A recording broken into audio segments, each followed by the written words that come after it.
Victor Kamenyo ndwawo ko era nga womanye byabasajja tebabeera nnyo bwe batyo naye ndwawo ko naye ngera bwe nfuna akaseera ne mugamba blood oli otya ennaku ezo nadde muwaana bwe twayita mu kaseera ako nga bagamba wali banti mwene Victor Kamenyo mwali mweyagala ekituufu kyali ki? Ekituufu kyali nti tetweyagala. Kamenyo yanjagalanga muganda we.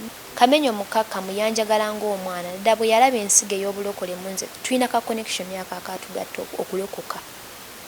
Yanjagalanga muganda we yanfaako yandabiira kuba nasulako n'ewuwe okitegeera nga olwonzija mu kibuga basooka ne bantiisa okumpangisiza ennyumba muzeeyi kyangwa n'agamba ogira obeere wa Kamenyo nga njagalanga omwana Becky oludde kibi yali anjagala bwagazi tewaliwo nkolagana yonna. Oba ebyalaavu bitya? Ebyalaavu ne wembitya kyekyatutonderwa. Omukazi yatonderwa ku byalaavu? No kyatutonderwa okwagalwa. Tosobola kidduka ne woba okitya. Wali yali yeeyo wabbali? Ensonga za laavu amazima gali nti nazirekera Katonda. Si byangu ng'abantu bwe balowooza. Sijja gamba nti tebankwanangako bankwana era bajja buli lukya. Naye omutuufu okumufuna. Bajja balimba ajja nga ayagala bamulabeko ne serebu ayagala kutwaleko mikwano gye. Ajja nga aze kulimba kulaga mu famire ye ajja kugamba si byangu. Si byangu agira mu mbeera nti wabaawo experience y'oba oyiseemu. Waliyo gwe wali obaddeko naye maybe n'akola ebyo ebireetera okugamba nti si byangu. Sijja gamba nti kwe nali mbaddeko naye. Naye waliwo abazzeeko gyendi. Just kujja. Najja n'ayogera naawe bannange nkwagala biki n'omulaba kubanga okwagala kya buntu tosobola kyewala n'ogamba okay ka twagalane mu bigambo bikiwe bityo tujja kulaba mu maaso naye kasita gy'okoma omulwisa nga yeesika ng'alaga nti yalina ekigendererwa ekirala kati ebyo bitunyigiriza nnyo abakyala owulira ngo bakumazeemu nnyo amaanyi oli disappointed omuntu gwe badde olaba nti at least ajja kubeerawo kati bwe binkoleddwa bangi najja omulala najja nagamba ne mubeera mwenna nga mwogerezeganya nagamba jangu tugendeko wano tufuneko ekyokulya wano n'ogenda ba ne baganda bwoba ne baganda bo n'atambula n'agenda n'abalekawo. Ebiyitiŋŋana group eno y'abakomedian Maulana yennyini Maulana ng'ate nze personally nyina ebifaananyi bye nabalabamu nga mu butuufu afukamidde empeta lwakuba sigiraba leero tozze nayo kituufu era sikyewakana naye Maulana comedian kale mukama nsaasi okwogera kino wabeerawo ekintu kyogamba kino kankikole nkumire abantu ku pending balinde kikinzizaako nasooka ne ŋŋamba ndeeta omusajja January teyali musajja azisaaki lwali luyimba nali njagala kwanjula luyimba lwange olupya kati Rain nangamba Becky tusobola okukola bwe tuti ne tugamba abantu nti weyagala naani si kibi gulire lisobola okusesa abantu ne bagaaka tulinde naye era abantu banneesiga kyova ate walaba nnyo mawulire gagamba Becky agenda afumbirwa Becky bagamba bano tebatulimba olunaku lw'olijja okundaba nga neesonza okweyisa nga nesiimye mupakaza omukwano gwakubenta nga nesiimye nze Chosen Becky mwebale kulaba Kaftan Music mwongere ogisubscribinga ogisharinga n'ogilikinga kulwa amawulire amatuufu agatali mu bulimba. Tula kalira kakana kuweko byentegese Zula nonya kuberiyo bingi byenterese Nonya kulawo buliluzi Yakuluwombo ate soli kuji Kubanga bakuza tebakuza Ira newe wekoza wadde wekoza oba producer mbuwambiddeawo mu mbeera eyo.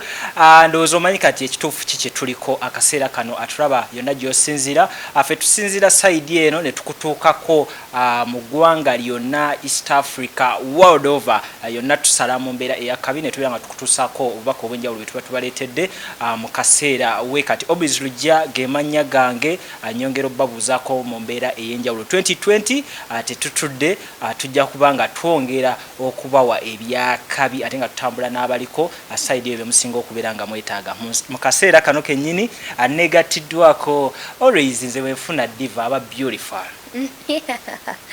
nalulungi wange owaleero mu katebe akaleero ye Chosen Becky. Chosen, ogamba otya? Gyendi mukwano. Obulamu bugamba ki? Bulamu si bubi mpozi mmwe. Bana Chosen ali hambo nnyo, eddoboozi waliteekawa mu music tuliwulira naye wano oyogera nga tetuliwulira kiki? Ndirina lwakuba likirobaako wansi nsi. Okay. Ani akwambaza leero? Nze neeyambaza ge mazima. Okikola otya? Nange ekintu bw'okirwamu oyiga ebikunyumira. Nyabo kiki oluddemu wakava e Masaka ebya fashion wabisanzo? Okusinziira we mbadde kale bafaani bange oluusi oyamba ne bagamba naye wabeerawo kyoyamba ne bagamba naye onyuma nnyo ng'oyambadde bw'otyo. So kati basinga kwagala ng'oyambadde oti? Banjagala nnyo nga ndi decent naye mu ngeri endala nti waliwo abakwagala ng'okyusizaamu. Banjagala nga nyambadde empale yange nga ntaddeko throw on nga sikunamye nnyo n'engatto yange. Wangi maama wabiyiga kati n'amannya? Nabiyiga. Wabiyiga? Oba wali obimanyi nga e Masaka eyo mwali mu byekuba? Twali bijjeewa biyigidde wano mu kibuga. Wadde teriyo wadde bawala banneeyo gye mwakulira e Masaka abaali batera obbwekubaawo artisti ng'obumanyira kwabo? Baali babwambala abaana abaalinamu akawogo ku ssomero naye era nga tetubumanyi mannya. Akawogo? Chosen nina akawogo kati okamanyi? Owa ensi yakyukamu. Wotatambula nayo olwo osigalira mabega. So Chosen, tulaba akaseera kano ensaba gwe mmanyi oli muwala wa mpisa nnyo sooka omala okubabuuzaako abatulaba. Balamusizaako abatulaba mwenna basebo ne bannyabo n'abaana beebaza nnyo okutwagala okuwagira music wa Uganda n'okutukkiririzaamu. Kintu kikulu nnyo ekyo. Mu bufuutifuuti sooka omala otukubiramu ekifaananyi Chosen Becky briefly yaani? Ntambulemu ng'Omuganda. Oyinza otambula ng'Omuganda then n'otuyisaamu kkonaawo ku Masaka then tutuuke wano we tuli essaawa eno. Chosen Becky bampita kukkiriza Rebecca erinnya lye bantuma mu buto bwange. Nzaalibwa Masaka, nakuzibwa mu famire y'Abalokole, mukyala Grace Nasimbwa ne Musumba Andrew Kyabaggu. Twazaalibwa abaana bangi, abaana 9 nga tuli abawala 7. Nga muli bangi abawala? Tetusinga obungi. Abalenzi babeera bameka olwo? Abalenzi 2. Balenzi 2? Just 2 boys kirabika bali naye mumwali balidde ku mataawo? Balidde ku nte n'enkoko? Obaalyako omu mukulu waffe. Mukulu wamu? Abasigadde bagira balinda? Abasigadde tukyatunuulidde Katonda atwetera abatuufu. Nga tetunnatuukayo eyo twongere obubaka. Nsomedde Masaka era mbadde nga njiya music okuva mu senior 3 nga ngenda ku shows eziri okumpi. Abantu banjagala nnyo, Mukama mwebaza, yampa favor nga nkyali muto nga bampita ne baŋŋamba Becky jangu oyimbe wano mu competition nga ngenda n'empangula. Era olunaku lumu nali Masaka eyo ne wajja omusajja amuyita Nick yalina promotion ye y'ebizigo. Bwe namuyimbira n'ennyimba bulungi nansuubiza okuntwala e Kampala okunteekamu ssente era nakituukiriza nandeeta e Kampala nafulumiza muziki wange yasooka. Nick akusanga osoma, akusanga olina akalimu kookola, akusanga oli kuki nga kwogattira music ono? Yansanga ku ssomero. Class ki? Yali senior 3 awo ngeweddeko ndowooza senior 4 first term, yali senior 4 first term eyo. Yatambulanga n'agenda n'akola promotions ebizigo bye because yali yendo oba yali yakajja ndowooza yali akatandika okukola promotions e Masaka.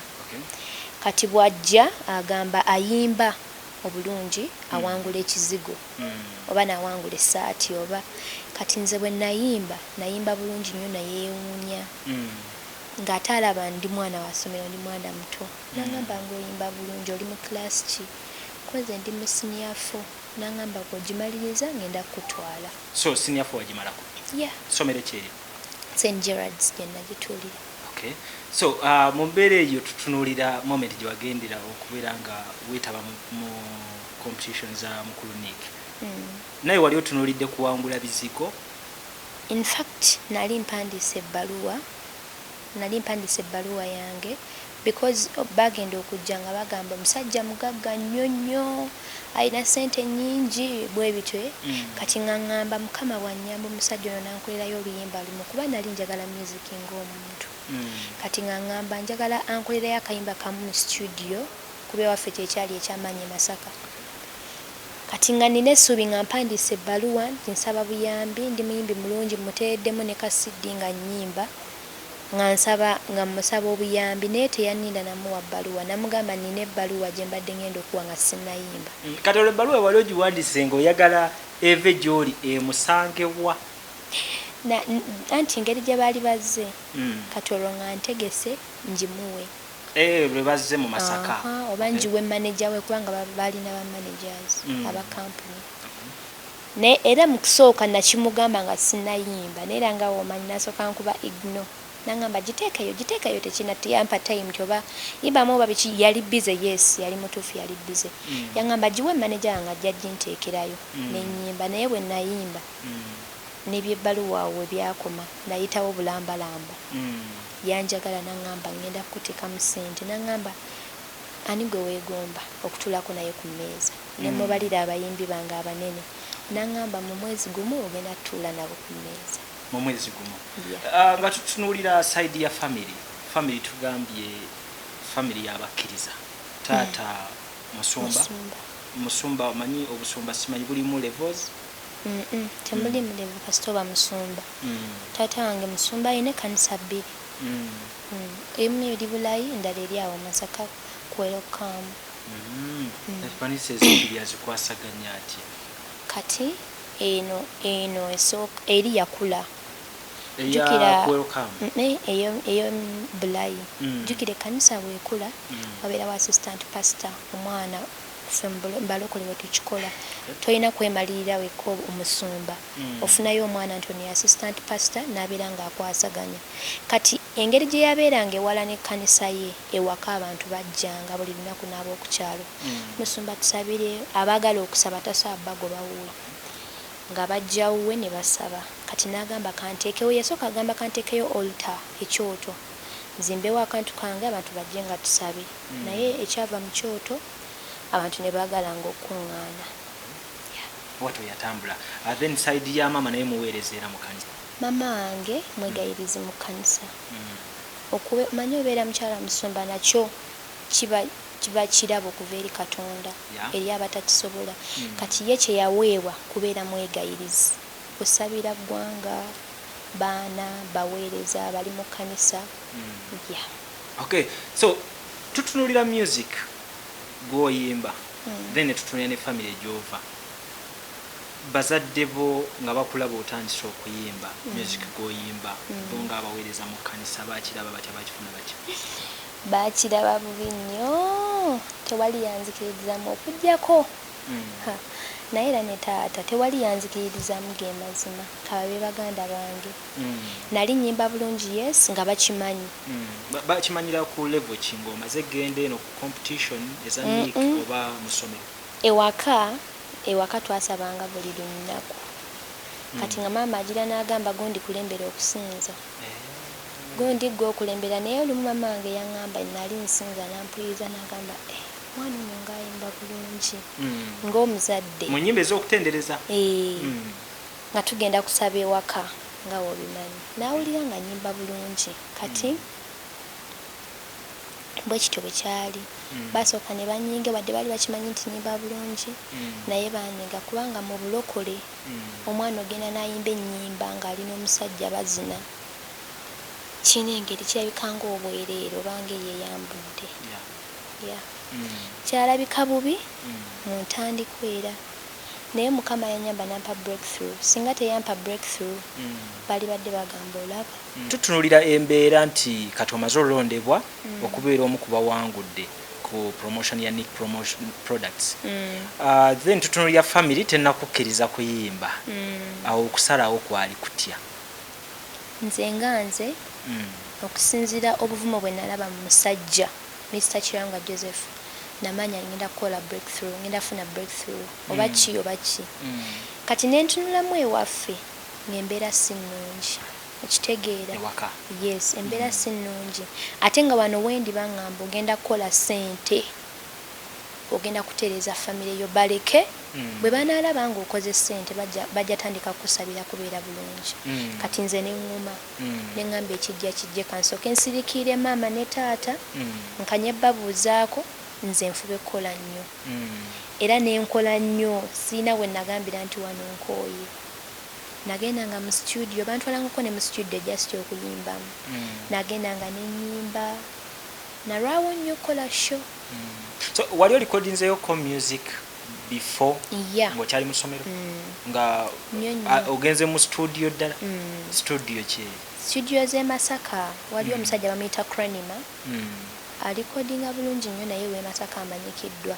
Oyo yampa offer sina we nateeka ssente naye yampulira nga nnyimba ku ssomero nampita. Yali muyimbi nga naye ayina oluyimba lw'omukolo lwagenda oyimba naŋŋamba nteekeramu amaloboozi kati agenda owulira eddoboozi ye nga liri macuwa. Naŋŋamba Becky nkuwadde offer ya nnyimba 2 nendikodinga. Then era omulala nafunanga offer zokka buli yampuliranga nga nnyimba ngagamba nkuwadde offer ate nze nali njagala music nga ntula butuuzi awo nempandika akayimba kange nengenda nenkarekodinga.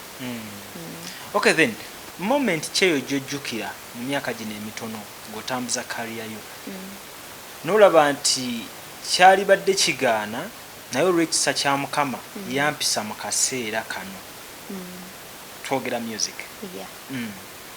Akaseera we navire wa Victor Kamenyi kaŋŋambe Nick kubanga gye yali ateekamu ssente Kamenyi ng'atambuza butambuza naye akaseera waliwo bye sijja kwogera ebyaliwo naye mu kaseera ako era Kamenyi ye mujirizi wange bwe nali nvaayo nakaaba maziga nali ne sisita wange oyo ng'akaaba ne tukaaba naye nenkubira maama essimu maama wange jjukira bambi mukyala mulokole kati ate yali andabanga omwana omuteera kati nga ŋŋamba mwana wange komawo Mukama alitema ekkubo kyakabigambi ga music komawo ewaka era nange nava ewakamenyi nga ŋŋamba kanzire waka mu kyalo nali simanyi presenta nga simanyi bayimbi nga siina kyemmanyi ngera kyenkola era napakinga ebintu byange nga ngenda waka mu kyalo e Masaka kutuula oba nnoonyeyo ka business kuba nali sinaanakola ssente ng'ekyo kyensazeewo nga simanyi namaanyi gange kubanga nabeeranga munda nga sinatandika yimba ku show simanyi nti abantu bampagiraye kati nga ntegese kudda Masaka nga newaddeyo ngwe nali simanyi na music kyeki naye Katonda bannange simanyi Katonda lwaki yanjagala mu kaseera ako gye waava omukulu David Lutalo n'asalawo annyamba mazima ddala mu baana abalungi abali mu ggwanga abalyagadde David abayambe n'abali bagenzeyo obaolyawo ne baakola nabo n'alaba nga nze ate mu kaseera ako teyanyamba nti Becky nze namuggyayo nedda teyanzigyayo yanyamba mu kaseera ako yaŋŋamba muwala gwe badde nkwagala mbadde nkunoonya oyimba bulungi naŋŋamba oli luddawa kati nali nkaaba nga ndowooza oba nnimba n'okunnimba si ye David yennyini mugamba ngenda Masaka munnange embeera etabuseemu wano ngenda waka naŋŋamba nedda tetukyasobola kufiirwa talenti bwe zityo mu ggwanga oyimba bulungi nnyo talenti otesobola ogedda Masaka kola ki naŋŋamba omuwanguzi tatuula mu kyalo yaŋŋamba ekyalo wavaayo ng'ewava mu lubuto lwa mama wo tokyasobola kuddayo jangu nampangisiza ennyumba mu kibuga nanteramu ebintu nannyaniriza ng'omwana nampa ssente ez'okulya nga buli wiiki buli wiiki mu kaseera ako mazima bwe ntundamu era nagamba olaba size mabega ku ssaawa eno sigenda kudda mabega. Tuyinza okwogerako ku mbeera eyali ekutuuseeko ng'ova mu NIC, embeera eyali ekuletedde okuba nti kanzire Masaka nemeddwa? byali bingi anyway, byali bingi amazima, naye kale oba ngambe waliwo kale kiringa bw'onaakwata omwana wo ng'omulaba akuze n'ogamba kangezesa omwana ono singa nvaawo, okitegeera, singa nvaawo asigala atya, kwali kugezesebwa. Mukama wange yali angezesa bambi olw'okwagala mulaavu, naye wakati mu kugezesebwa Katonda nanteeka ewalala. Yes. Era bambi yasigala atwogera n'angamba Becky kyaliwo ekiti neweekiti. Kwali kugezesa. Nali njagala kulaba. Singa mbasi. Olimu amalala nti nakoowa kangende mu ndabe biki oba. Naye bambi wali mukkakkamu era wali odda mu kyalo wammwe. Naye era sejjusa osanga ye yali tayimu yange okkuta. Nasigala nga mbuulira, nasigala nga njagala ng'omwana nakati. Nakati mukyaniya. Tunyumya. NIC ne Victor Kamenyo. Victor Kamenyo ndwawo ko era nga womanya ebyabasajja tebabeera nnyo bwe batyo, naye ndwawo ko, naye ngera bwe nfuna akaseera ne mugamba Blood oli otya? Ennaku ezo nadde muwaana, babeera ku social media nadde mwagala twogera, talina buzibu bwonna era asigala mbuulirira. Sayaga Becky topowa. Oba kisigala ng'ogenda mu maaso. Abamu nno bwe twayita mu kaseera ako nga bagamba waliba nti mwene Victor Kamenyo mwali mweyagala, nti oba mwatuuka ensonga oba ggwe nga teziriimu oba sayidi eri ne zigira ziti, ekituufu kyali ki? Ekituufu kyali nti tetweyagala. Kamenyo yanjagalanga muganda we, munnaye nno Kamenyo nga bw'omulaba ku TV si waali ng'omuntu. Kamenyo musajja mulokole, mama we musumba w'e Kawaala. Alina kanisa e Kawaala. Kamenyo mukkakkamu yanjagala ng'omwana, dda bwe yalaba ensigo ey'obulokole mu nze, tulina ka connection yako akatugatta okulokoka. Yanjagala nga muganda we, yanfaako yandabiira kuba nasulako n'ewuwe. Okitegeera nga olwo nzija mu kibuga basooka ne bantiisa okumpangisiza ennyumba. Muzeeyi kyange n'agamba ogira obeere wa Kamenyo. Nga njagala ng'omwana, Becky olidde kibi. Yali anjagala bwagazi, tewaliwo nkolagana yonna. Oba ebyalaavu bitya? Ebyalaavu newembitya kyekyatutonderwa. Omukazi yatonderwa ku byalaavu? Nno kyatutonderwa okwagalwa. Tosobola kidduka newoba okitya. Naye nga wakati wange ne Kamenyo tewaliwo nsonga. Naye nga kati essaawa eno olina wootuuse mu nsonga ezo ezalaavu, wali eyo wabbali? Ensonga za laavu amazima gali nti nazirekera Katonda. Si byangu ng'abantu bwe balowooza. Sijja kulimba. Si byangu ng'abantu bwe balowooza, naddala mu industry eyaffe. Tinze Becky nnyimbyeko, osanga singa mbadde nzekka, singa nina n'abaana nga 9, singa mbadde siri mu music. Naye mu music ono kizibu nnyo okwawula omutuufu atazze kufunirako. Sijja gamba nti tebankwanangako, bankwana era bajja buli lukya, naye omutuufu okumufuna. Bajja balimba, ajja nga ayagala bamulabeko ne serebu, ayagala kutwaliko mikwano gye, ajja nga azze kulimba kulaga mu famire ye, ajja kugamba si byangu. Kati nze natuuka ekiseera ekigamba nti nedda. Ekirungi ffe abakazi osobola obeerawo oba obwongo bwo bufokasinze ku kyokola, osobola okubeerawo. Baddamu bagamba tosobola beerawo, naye nze mbaddewo ate era nkyaliwo. Kuba nina kati ebinkutta obwongo byeŋŋamba nti njagala kuggusa kino. Yes. Si byangu agira mu mbeera nti wabaawo experience y'oba oyiseemu. Waliyo gwe wali obaddeko naye maybe n'akola ebyo ebireetera okugamba nti si byangu. Sijja gamba nti kwe nali mbaddeko naye. Naye waliwo abazzeeko gyendi. Just kujja.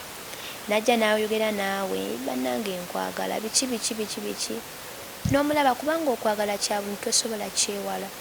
n'ogamba okay twagalane mu bigambo bikiwe bityo tujja kulaba maaso naye kasita gy'okoma omulwisa nga yeesika ng'alaga nti yalina ekigendererwa ekirala kati ebyo bitunyigiriza nnyo abakyala owulira nga bakumazeemu nnyo amaanyi oli disappointed omuntu gwe badde olaba nti atulisa ajja kubeerawo kati bwe binkoleddwa bangi najja omulala najja nagamba ne mubeera mwenna nga mwogerezeganya nagamba jangu tugendeko wano tufuneko ekyokulya wano n'ogenda ba ne baganda bwoba ne baganda bo n'atambula n'agenda n'abalekawo yes abayagala ogiweka okitegeera kati ensonga ezo nakakasa ne ŋŋamba nti osanga mu kaseera kano ekijja kuba kyangu okufuna mutuufu yesobola mukebera nakuuma naye kyemmanyi omutuufu asigalawo ne bwe kiba so essaawa eno completely teri muntu yenna gugamba nti ndina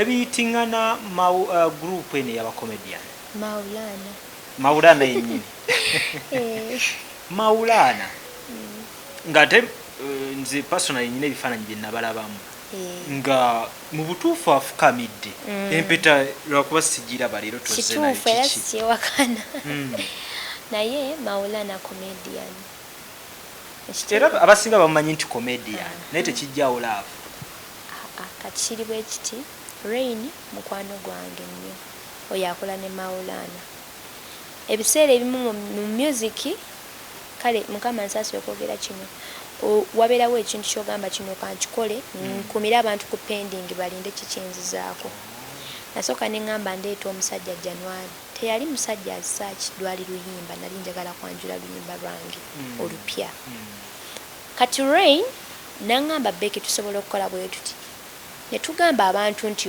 weyagala naani si kibi gulire lisobola okusesa abantu ne bagaa katulinde naye era abantu banneesiga kyova ate walaba nnyo mawulire gagamba Becky agenda afumbirwa Becky bagamba bano tebatulimba naye era mukama mwebaza nti wakati mu ggulire eryo twalikola yes bwe twalikola abantu ne balindirira abantu basigala balindiridde eggulire ne liteeka abantu kukomyawo Becky amazima gali nti mbadde nasirika musinze muntu atambula ennyo mu interviews eza buli wano kate nga ne music naye waali naye nga wampolampola kati nga waliwo demand eyo Becky nga tetumulaba Becky okitegeera ikyaliko kati ne twagala okuyisaawo ako abantu tubagugumule Becky akyali kwali kugumula bantu wano we bali bakuteerako empeta mwaliriddawo twesanga ku mukolo omanyi bakola komedi wabe ku mikolo nabo bambi abantu babaagala nnyo kati twesanga ku mukolo nze nali ntuuka nga bo bamaliriza nze nentuuka nenyimba kati ngeri otuuka nga beetegese edda ne kamera bakutte olw'okuba nti nali nange nawulirako eggulire nali simite nga nkoma Maulana ge mazima naye nga Rain ye mulaba olw'okuba nti lyeggulire eryaliwo nange naseka busesi nga sina kyakwogera okitegeera tosagamba nti mundeke munveeka naseka busesi nange ne tukola bye twakola abantu ne bafuna ekyo abantu ne baseka abantu ne banyumirwa bo video bwatambula mbutuufu ngenza okutolimba lwange olupya nesiimye ng'abantu bandaba ng'abantu mbali ku mitwe ng'abantu bakawo Becky ali Maulana Becky kati awo ngenza otta oluyimba nga buli omu agayaniriza bwaniriza bitera obaawo mu music bibeerawo mu music naye kambuzeeko mu mbeera endala ey'obuntu butya nga katambudde kati mawulire ge mukola ate ne bifuukira ddala olw'embeera nti munayo sinkanire omuntu ate ng'abantu bakulumya dda kisoboka naye ate tekisibwe kiri bwe kityo kubanga Maulana nawulira nti Imam sinyumangako nnyo naye ogyeko mubuuzaako era koolo era nga kigambibwa Aki kubulako emu era abasinga bali bewunyiza Becky okubanga ye Aki ebadde ebulayo nze obulamu obwange ekisooka njagala omusajja amanyi Katonda nga mulokole nga nkwatagana naye sagala musajja gwe nja kubiisana naye mugambe nti yenda ku kyaki kusaba nti ogenze mu mwezi mugambe wano tukwatagane tusabe nga yeetabitegeera nedda nekyala nange njagalako ekitiibwa ekyomukyala nambeemu nga tesigenda kugattibwako balala nga ngenda kwagalwa nga nze omukyala asoose era ayagalwa kyekitiibwa ekyo kyenjagala saagala nti ate ono nayagalako ki kubanga nange wendi nange mbaddewo singa nange bampulira mu bujogoli nti Becky yayagadde gundi negundi awo munaye ne bwenfuna eyagala edda naye nga nange neekuumye nembeerawo nange njagala omusajja yeekuuma nange neekuumye mu mbeera kimanyire wano so omusajja tutegedde waliba wakuyita side yo abeere nga yeekuumye ng'ate amanyi Katonda kyekikulu omusajja ekika ky'omusajja gw'oyagala Katonda kwekuuma kikulu nnyo gwe ng'omuyimbi tudde okubeera nga ekigambo Masaka kikwanguyira okumeshoninga mu perception nti ffe abamu side eno gye mutusanga tutera obbagamba muyina amaalo muyina biki abe Masaka weemuti gwe ofiringa otya okubeera nti oli proud okusigala ng'ogamba Masaka yewaka Masaka kyekino era Masaka wembantu ne bwe nali njiga emmotoka omanyi ovuga kati bane Katonda wa buyinza mu kibuga natya nga njiga buyizi banjigiriza buyigiriza naye nga sikwata nze kwevugira naye bwe natuuka kuwero kamwe Masaka nagivuga paka waka nga mpulira ntuuse oba nga mpulira ne bwentomera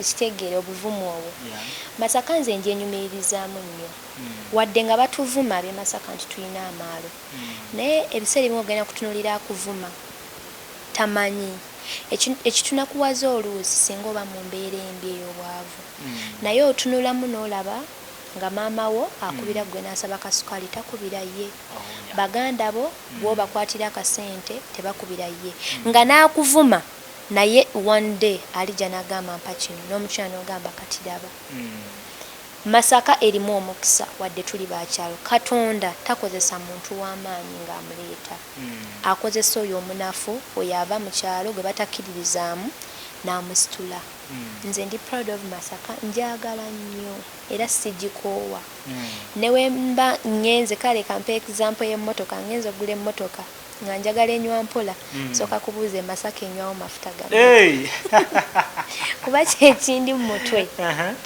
Masaka akuli mu mutwe akuli mu musaayi okay then baganda bo they still at school bakyali ku ssomero oba nabo buli omu alina kyabo basaidiye aba benzirako tebakyasoma boddako basiminga okuba abato kuggwe benzirako abakulu bo tebakyasoma tebasoma era ffenna we twakomawo we twali twakoma omwena senior abasifenna ng'ogyeko abakulu kati bano abalala abato bo basoma waliwo abato balinga bana abo bo basomera ddala naye bano abakulu tebakyasoma bayiiya bulamu mpolampola era nga bw'omanyi wadde nange ndi muyimbi naye era muganda wange gwenzirako alina pain gyafuna n'agamba naye kano kato kayinga kakoze nnyo nange kanjiye omu yagende yayiiya bonna bayiiyayiiya wetutunuulira okutendereza kuno saidi y'eddiini eddiini yakuvaamu wajjamu ono music kiki ofuna obudde n'otenderezaako funa obudde wadde ng'ekizibu kati kwe kugenda mu kkanisa naye lwaki kizibu olw'ensonga nali nsabira waka Masaka nga bammanyi tebakulaba nga wanjawulo naye wano mu kibuga wesikulidde buli andaba alaba nga ndi wanjawulo nina ogenda mu kkanisa nga nkoze makeup ali hot nga kwegamba kwali si Becky ono ng'omuntu agenda kulaba agambe ye muyimbi wange yayimba obunyumira nina okwambala obulungi ennyo ate ogenda mu kyaki kizibu nnyo okujjako ekyaki ezo zirimu basereebu ate nga naze era kizibu tosaagenda mu kyaki n'oyimba n'owoggana nga bw'okifiiringa nga oli mu kyaki oba nga oli waka tosobola bwe bakulaba bagenda bannaayo yonga ayasama bulala si egundi bw'ona asaba n'okaaba wabula yeeswazizza okitegeera abantu wano mu kibuga bakwagala oli perfect oba oli muyimbi yambala bulungi olabika obuyimbi kati okusaba nsaba ewaka oba oli awo ne mba ngenze Masaka ate ne Masaka era kyekimu bambi kati nabo bandaba mu elementi ndala ne mba ngenze Masaka ngenda kiro ne tusaba omusumba ngoyo ntumukubira essimu nti musumba bale tusabe kanisa abantu babeeremu batono mubeeremu bantu bakulu abavubuka tebasawaani awo tubale tujja kusaba tuba tugenda kudda mu mboozi wakikola otya mwana gwe Masakaawo naye kati tusabe kanisa musumba n'akuwa kanisa n'agamba musabiremu n'abakadde abakyala abakulu abatasobola kugamba nti bannange oli luno baki aba balumirirwa okusabira naye nga mu kibuga nsabira ewaka ebiseera ebisinga bwe mba nsobodde nengende wa Pastor Tom mutundu Movanites nekira wabeerawo abantu bangi kati webikako akaleesiko kizibu nnyo kumanya. Twogere ku bulamu bwa celebrity buno Masaka Girl n'obulamu buno obwa celebrity bukuyisiza butya? Bulungi, buyina advantages and disadvantages. Bulungi nnyo nti bunyuma nti obeerako ne level w'otuuka oli bulungi ofunayo kashooko oluna mu wiiki oba mu mwezi nga busho bubiri n'ofuna kasente. Naye bunyiga mu mbeera ez'omwana omuto mu mbeera kati nganze sijja kulima nti nafuna time ekyakalako egendako wano time eyeewubako mu katale ngendako wano oluusi binyiga ne mpulira nga njagala kutambulako naye nga sisobola tosobola kutambula ngabo oluusi ne ŋŋamba oba nange ngende ntuleko ebweru kabalaza wali bwe nti name tokisobola ate bikyasoboka si level yo oluusi n'oyagala okuwoggana oba oyombe abaniibe babulira bagaba bannange nga tobisobola kwagamba boyina engeri gye bunyigamu nga bukuteeka mu position wotasobola kuva nti singa otandika ekigere kimu bwoti tosobola kudda mabega era olaba omuyimbi ng'alemedde ku music togamba nti gundi lwaki takita tosobola music gulinga muzimu nti kasita omuyingira otunulamu nga tukyasobola kudda mabega kutunda nnyaanya tukyasobola kuddamu kukimira abantu mazzi tukyasobola kukola ki nga era solution eriwo kupambana wetutuukidde akaseera kano okusaba osabira waka yes naye mu mbeera ya industry mwoli mulimu eddogo oba tokimanyize kakigambe okimanyiko oba tokimanyi? Mbadde sikimanyi nnyo. Muli eddogo era simanyi ogenda kukola weetegesa otya okweŋŋanga embeera weeti kubanga esaala z'ewaka bwe zinaba tezikoze ne kanisa togenze. Eddogo kyemmanyi liri buli wamu nsi ate lisinga mu nsi si mu industry naye mu nsi mu bantu baffe naye bw'otunulamu n'ogamba ani yatonda eddogo eryo Katonda ani yakola abalogo Katonda kitegeeza yali waggulu wa buli kimu kati oyo gwentunuulira yekka gwensaba otunulide awo wokka weyimiridde wokka kubanga alina amaanyi badde mbanyi kutwalira omusawo omusawo agattirewo embeera olaba kyalema emabega kati tekikyasoboka. wetutuukidde era leero nga amawulire gatambudde wano ne wali taata mu buweereza yafunye bodaboda Mukama wa kisa yagifunye sijja kulimba sijja kulyaza amanya Katonda omanyi ffe abalokole kasita Katonda akolera ekintu kyosooka okweyama kuwa bujulizi kirabikanga ekyekisiru naye gwoba ogulumiza Katonda wo oba olina level w'omuteeka nti kino yakikoze.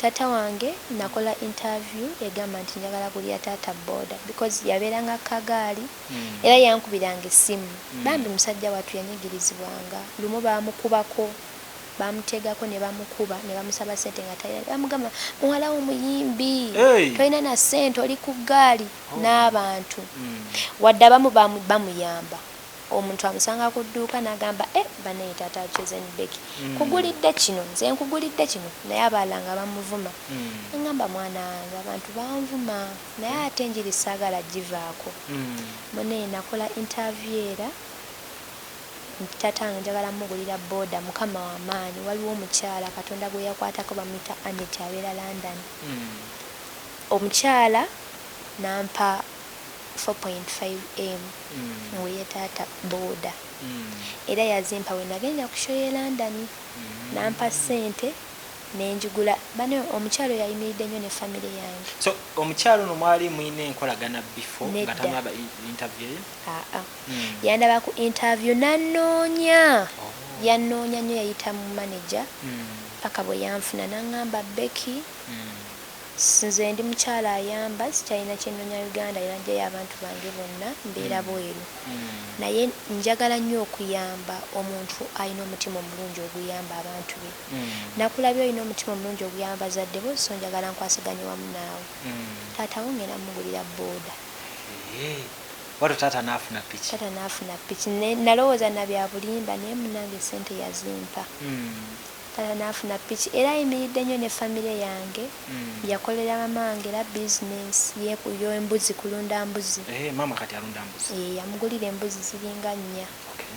Kati alunda mbuzi kati yakoledde ne taata ka business ke katonotono kadduuka naye era yakamukoledde yamuwadde sente. Ayimiridde nnyo ne famire yange mukyala Anet era mwebaza nnyo kamamu omukisa. Taata yawulira atya ng'afunye piki? Taata piki yiyo bakuvumidde kagaali ebbanga? Yawunga kubanga saamugambako nti waliwo yaŋŋambye okuwa piki nti oba ki namugwako obugenzi taata nzija tovaawo kale nemugwako bugwi. Piki wagigula Katwe wagigula Masaka? Najigula Masaka naawe. Era owagira be Masaka hana ekyoze ne Masaka. Najigula Masaka era yali yezo sente zennyini nyakitundu. Ogituusa otyeka? Tugiteeka ku kimotoka balina ebizitwala baba n'ebimotoka kasita obagulako ne bagitwala ne bagituusa ewaka. Tata nasooka atula wansi eddakiika n'agamba mwana we nga tuyagalako nzita nsanyu n'asanyuka yali no tagimanyi musajja wadde wetwale tulaga mbwa piki naye ng'agimanyi. Amazima gali nti yali tagimanyi naddala kati zino zibajaaji ezo namugulira eyo yennyini ey'aba booda yali tagimanyi naye abaana bamuyigiriza era yavaawo akakinzaapo era ng'omusajja yavaawo ayize yasanyuka n'asooka agivugako okukyalo ne yeetooloola n'ateekako ku mwana we ne tugenda. Nawe n'akutuuzaako? Ate atanayiga yagala tukola kiddeki? Yamala n'ayiga bamukwatirako wano mu kutandika genda bwe yezza nga bamanya yenga sinzi bwe yali yagivugako ne just ng'obwongo bwakivaako okyo. Mu mbeera ye mu maama yafuna TV ogwasookera ddala naye era naagwa essanyu. Maama naye namugulira TV mu konsati yange yasooka naye naafa essanyu n'akaaba neyeebaza Katonda. Lwaki walondawo TV mu bintu byonna noga akansooke mugulira TV? Omanyi abakyala baagala nnyo obuzannyo obwo bw'oku TV nnyo kati nti ne waaba tabwagala atuuka ewaka ne yeebowa butuufu ne bwagenda ewanne yagenda ngamba neyibabe kyala muyita maama Namakula yagendanga buli kawungezi kunyumyamu na mukulu munne naye nga mukulu munne abeera ku ki?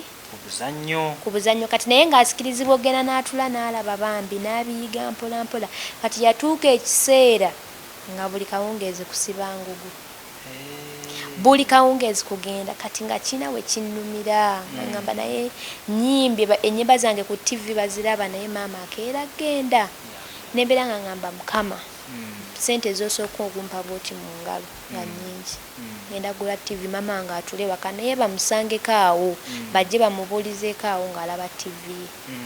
Olwo amasannyalaze nga weegali? Amasannyalaze nali nago namugamba bagasike naye yali mukwano gwaffe yatusikira bamuyita Tom kati nga namugamba wayalinge buli kimu nze ambuulire sente nga nja musasula. Amasannyalaze gaali ga bbanja? Gaali ga bbanja naye nga wamusasula ddayi? Nda sinamusasula naye nga namusuubiza nja musasula era namusasula. So kuloleeta TV kwe kusasulwa amasannyalaze? Maama nga ekintu kino wakimwagazisa ate mu mbeera ey'enjawulo. Masaka Kampala osinga kubeerawa? Kampala. Odda biseera kibyotera okudda e Masaka? E Masaka? Daddala okulaba family? amazima gali nti so amala mwezi oba olwokuba kale olwokuba yeewaka nekyala emasaka mpulirayo nnyo eddembe ku kyalo kyaffe ntambulirako bulungi nnyo kubanga tewabaako omuntu agenda kugamba ewuuyo biki so ntambula ne maama netwambukako eri nemusiba ku mbuzi ze ekitali mu kibuga nti mu kibuga mbeera mu nju wokka omuntu newaba mpisa nti beki njagala kulaba noonya makeup neneekolako nentula nina okubeerawo nga ndikwegamba ndi bwentyo ndi kitegeera naye waka olutuuka bwe nti nga tonga nzijamu nga ntambuza ku bigere mpita maama nti gundi ali atya tugende tumulabe yadde akumbuuza nga tugenda gundi tugenda okitegeera kati emasaka ngendayo nnyo sobola mmala mwezi sobola mmala weeks 3 ekinene nnyo weeks 2 nga ngendayokko wemanya nti wano tewali kiriwo wano siinaawo sho yonna siinaawo mulimu gwonna nga ngenda nga mbalabako Katonda abadde akyakulaza obusaasizi obw'enjawulo musically then otutunulira side ya family family yo gisutudde mu mbeera ey'enjawulo taata maama babadde nga abali sorted somehow ng'ate basanyufu boda TV masanyalaze byonna ani awo mu family yo oba ayinza okuba wa Luganda oba ani gwolabanga naye mu line awo yalinganga yaddako mu nteekateeka zo mu nteekateeka zange ez'okulaba nti naye omusitulamu ekyo kyasinga okwagala ninaha abo nga bangi nina kale ono asoma ye kamuleka nzirako asoma akudda kale mu class yagenze mu senior 4 kati ani amuweerera nze naye ayimba bulungi tamanyi ayimba bulungi nnyo nina ekirooto mukama wanaaba nnyambi nja muteeka mu gospel music mu managing. Lwaki gospel music? Eno si byangu si nze mbibaddemuko ate at least go bisanze nti music abantu bamwagadde talent weeri mu bbanga ttono nnyo wakoze n'ebintu ebyenjawulo kati n'emmotoka ovuga ki ekitali kyangu music wa Uganda we yatuuse tewakyali nnyo kipya mundala music ono waffe okuyimba omukwano tewakyali nnyo kipya tewakyali mwana ajja abamaloboozi babalabi abatagalina babalabi abakunama babalabi abambala obulungi babalabi kati tewakyali nnyo kipya kyogenda kuleetera mwana nti kati ono kamuleetere mu kino ate n'ekirala abagagga ennyo bangi abajja mu music ono waffe ow'omukwano bangi kati gwoba okyayiriza busente kikyangu naye ate mu industry y'obulokole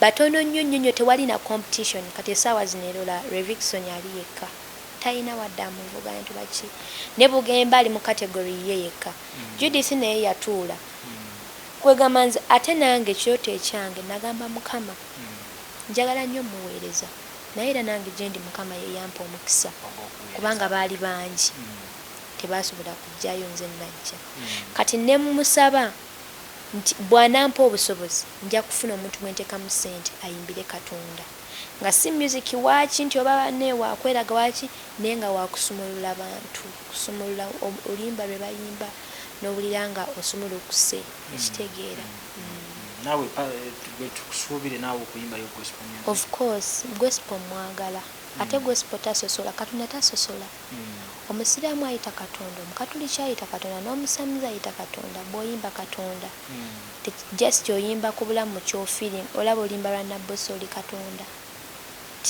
kabaani ate oluyimba lw'oyimba oba omanyi Katonda n'ogamba nembutuufu byonkoledde ddala oli Katonda sina kyenyinza kuyita kirala ekitegeera kati oyo music bwakyo so sister wakuddako kyosaba Katonda akusobozesa omukolere bw'aba amaliriza okusoma kwe then ina sister wange muddako gwakubiri bamuyita Daisy anjagala nnyo ambeereddewo nnyo si kyangu okulaba mukulu wo ng'akubeereddewo ng'akufaako naye leero mbadde nyamba naŋŋamba nedda bayintaddeko engatto nga mpanvu naŋŋamba Beki nedda however olina okwambala ekiwanvu naye oli mumpi leero ogendako nga ggwe kunoonyeza olugoye bw'ayita mu tawuni eyo nalaba akakusaana ng'akaleeta bw'oba ogenda ku sho ng'agamba lwaki ogenda bw'otyo jangu wano okutereeza nakutereeza enviiri nazisibamu oba takimanyi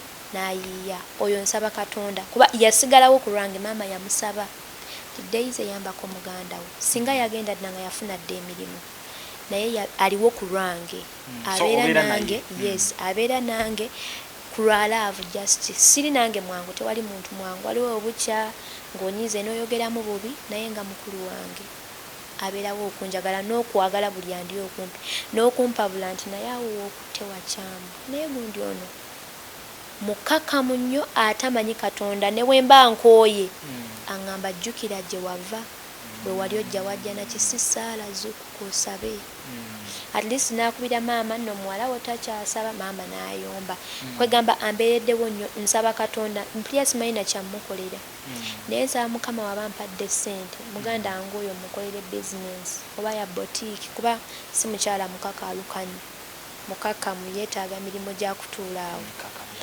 mukolere boutique ng'eyo muteremu engoye ez'ebbeeyi n'abaana abakola nga ye abalabo bazisente na kapito we kinsaba Katonda akusobozese then general abantu baba bangi mu family naye general family yo owulira Katonda osaba akuyamba ogifuule family kikaaki nga wadde obulamu maaso awo ekisooka saagala kubeera nakyemalira abaganda bange bakubira nze Becky sina fees Becky kino nange njagala nange nga mperera ono naye nga ne muganda wange alina gwawera njagala Mukama atuwa omukisa buli omu mu kategori ye waleme kubeerawo nti ono gwe tulaba gwe tusinza ne bwanaavuma tuseke nedda buli omu aweebwa ekitiibwa mu ngeri ye nti gundi akola kino gundi akola kino era waliwo sisita wange bamuyita Donna yagenda eyebweru kupambana bambi yakagenda naye Mukama mwebaza kinange nga wenyimirira ne famire yange kati naye yatandise okuyimirira ne famire yange alina ebintu byagulira mama esimu eyadde ekaddiye n'amugulira empya kitegeera kati nange ndaba nga at least nzizeeko ebbali si buli kaseera maama omanye omwana oluusi akuyamba yakubeera ku mwa buli kaseera maama baasaba Mukama omwana wange muwa omukisa mwana wange asobole okundabirira biki biki kati at least bw'asaba wadde ffenna atusabira wamu naye ate bw'asaba omukisa n'oli amugattamu ayongere okukola njagala Mukama atuwa omukisa ffenna twasaganize wamu kireme yimirira ku Chosen Becky wa gospel aleete music abantu bamwagale owebweru aleeteyo akasente akagamba kizaamu amaanyi mu mbeera eyo obis lujja gemanya gange anyongera okubeebaza nti mugoberera emboozi yaffe eno ne Chosen Becky emboozi etaliimu kulimba ayogera nga ye kyawulira ekimuli ku mutima mu mbeera y'okwongera okulambika ensonga ze eri abawagizi baba mwagadde nnyo mu myaka emitono ennyo owulira otya okuba nti abantu bakwagadde we bati bannange simanyi kubanga siina kyendi oluusi neetunuulira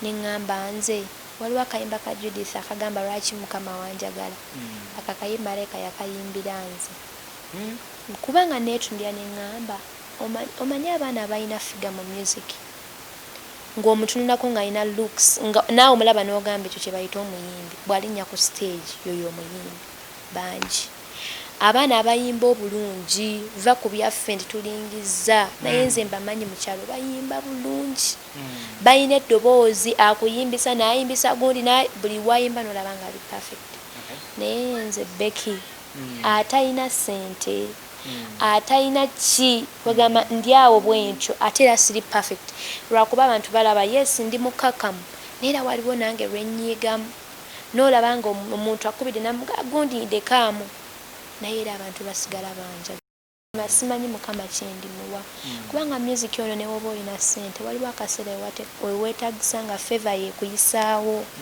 ng'abantu okwagala bwekuyisaawo kwokka ng'ogenda kutuula n'omuyimbi omunene oyimire naye ku stage abantu basigaye nga bagamba bambika maama kalabe ka Becky naye ng'oli yayimbira dde emyaka 10 oba n'omusobi baneeni n'essanyu neebaza Katonda yasinga kubanga yalina emitima gy'abantu yagituninga nti mwagale Becky n'abantu obutankoowa oluusi awulidde kino ne banyiiga oluusi n'akuvuma batuufu banvuma lwakwagala tebanvuma lwa bubi oba tebanjagala naye ne bwakuvuma leero ani yakwambazza ggwe kano ebalaavu ng'alaba tonyumya ayagala obeeko wootuuka bane nebaza abantu ne Katonda ne mama wange asukuma essaala abasabira saala ye batuninga nga tutunulya music music omwaka guno otandise n'amaanyi tulabye akayimba Telemundo tekakoze bubi akayimba kano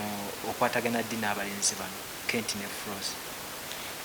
ne Frost music bakenti abo bayita mukama wange taata wange mukulu David ne bamusaba nti twagala kolayo kayimba na Chosen Becky era nangamba genda kubanga yali akimanyi nali wendi ate era bambe wagira nnyo music wa Uganda n'abantu abayimba nangamba genda bakwagala ate sibavubuka babi waka waabwe abadde mulungi okitegeera kati nange audience yaabwe nyamba ate ndowooza nabo balabanga eyange ebayamba so nengenda nenkola akayimba mu mwaka guwedde ogwo ndowooza yali November bayali kavayo mu December netukola akayimba kaffe bateekamu ssente bambisijja bawayiriza kubanga audio recordings biki byonna byali byabwe ne video ate ne promotion bakoze nnyo wadde nange nyongeddemuko naye era bye basinze okukola bemutene mukwatagana yes Telemundo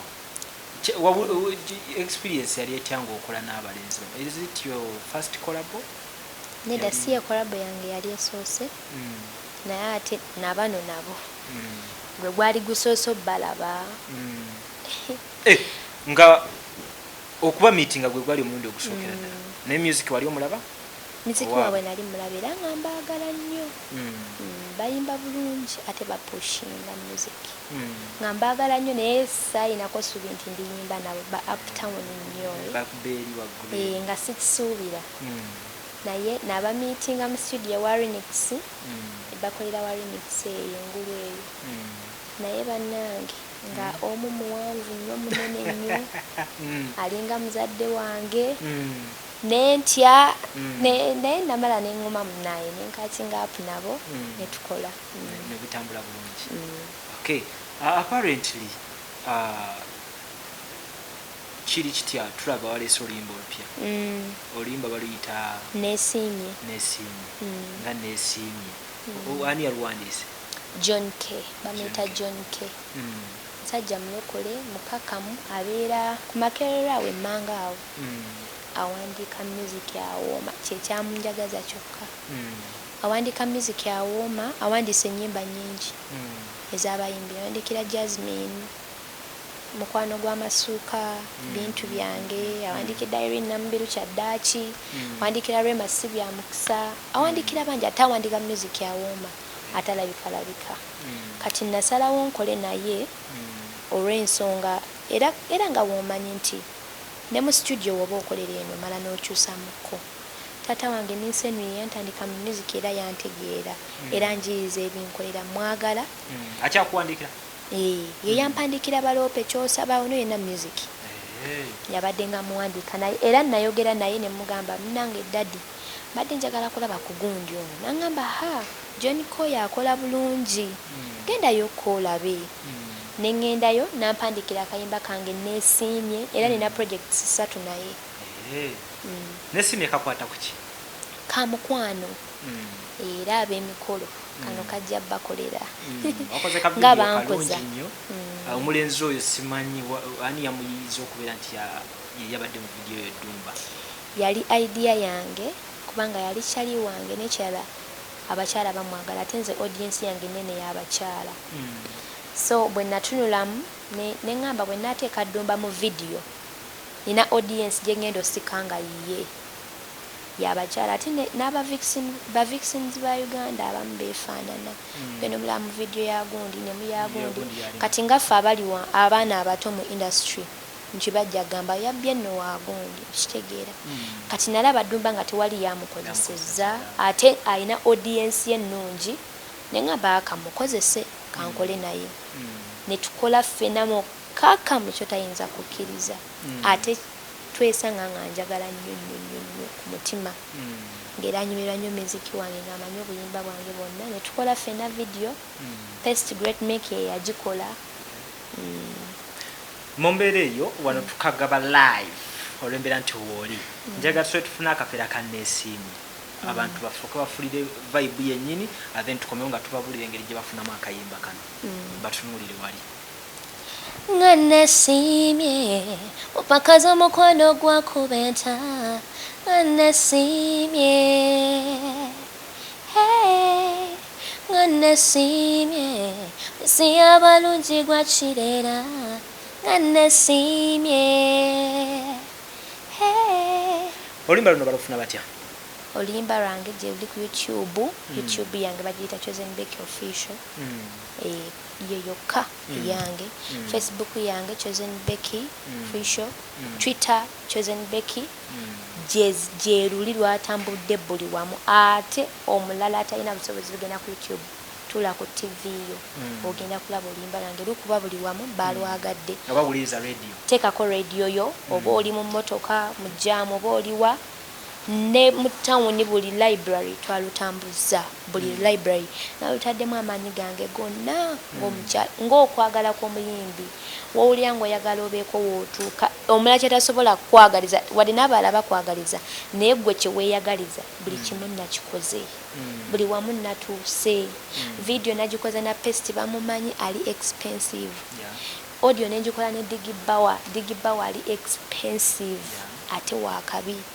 so nenjiteekamu buli kimu kati buli ayagala oluyimba lwange duli buli wamuteekamu neesime Chosen Becky video ne audio biri out Facebook Instagram Twitter YouTube mu libraries eziri mu kibuga ne mu kyalo promotion ye Masaka nayo nagikoze abe Masaka abantu bange tega radio ogenda kuluwulira oba genda ku libraries ojja dufuna okay so mu mbeera yemu nga tudduka akasemba yakatini wakoma mu senior yakuna oyimbye music abantu bakutegedde abantu bamwagadde osuubira akaseera maaso okuddayo n'osoma nakyagala nnyo era n'abantu bange bafaani bange abanjagala abeera bakiŋŋamba Becky walizeeyo n'osoma nkyagala nnyo naye ekibadde kinsibyemu obutadda ku ssomero be baganda bange ate abali wansi timbatunuulira ŋŋamba singa nkwata ssente nze nengenda mu ssomero